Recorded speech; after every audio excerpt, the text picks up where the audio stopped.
Everyone gets hurt in this sport. There isn't one person that hasn't been hurt. If you let it knock you down, it takes a long time to get up, but if you keep pushing forward and not let it affect you, then you're gonna come out stronger. Checkered flag, Davi Millsaps and Suzuki. Wire-to-wire win, unbelievable. They don't come much tougher than Davi Millsaps.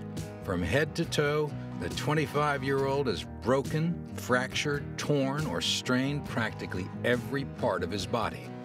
For some athletes, injury can be physically and mentally devastating. But for the Supercross rider, it's just part of the job. Well, I don't think that you're gonna win unless you're on the edge all the time. If you can't ride there during practice, then there's no way you're gonna be able to race there. So I feel like, yeah, we ride on the edge every single day. Every time you throw your leg over that bike, you know there's a chance that you could get hurt.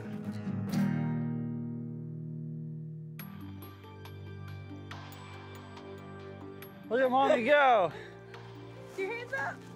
For the Supercross family, there is also a war being waged on the sidelines. I'm so tense and my stomach is in such a knot when I'm watching him race. And the moment he goes over the finish line and there's a checkered flag, I feel my whole body just like release. You know that any given moment, any turn, jump, you know, another bike can change a lot in an instant. Oh, Canard goes sideways.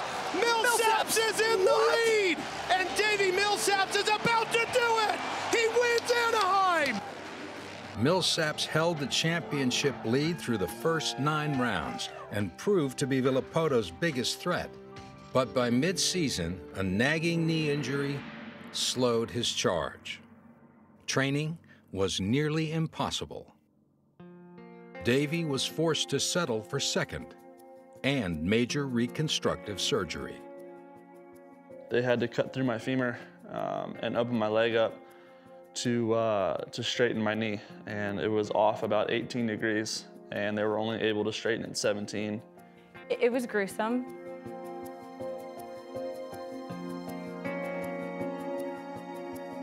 Once they straightened it, they went in and scoped the knee out, plated it, and screwed it all back together. He was in a lot of pain.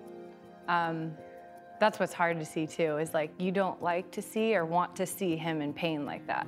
But it feels way better now, and I actually have a straight leg for once in 7 years. After 3.5 months of recovery, Millsaps finally climbed aboard his brand new bike. But 5 weeks into training, he broke his other foot and tore every ligament in that ankle. Less than 2 months later, on the opposite leg of the surgery, he ripped a ligament in his other knee. Just washed out in the corner, and as I was washing out, my front end caught the top of the berm, and as the bike kept flipping, my knee went with it. And I just looked at him, and I said, "What'd you do?" And he just had that look on his face. I knew. I guess you know, some things just weren't in my cards, and nothing we can do about it. You can tell there was a lot of frustration.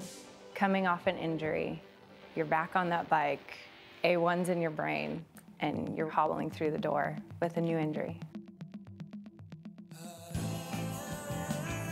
For now, all Millsaps can do is wait. You know, in my heart, I don't feel like that I'll ever line up on a gate, you know, really unprepared. And if I have to wait, then I have to wait. It's tough. Who knows how the season's gonna play out now? You know, when I retire, I want to be able to move around good and not hurt so much. So to me, getting my injuries fixed are number one, and then we worry about racing.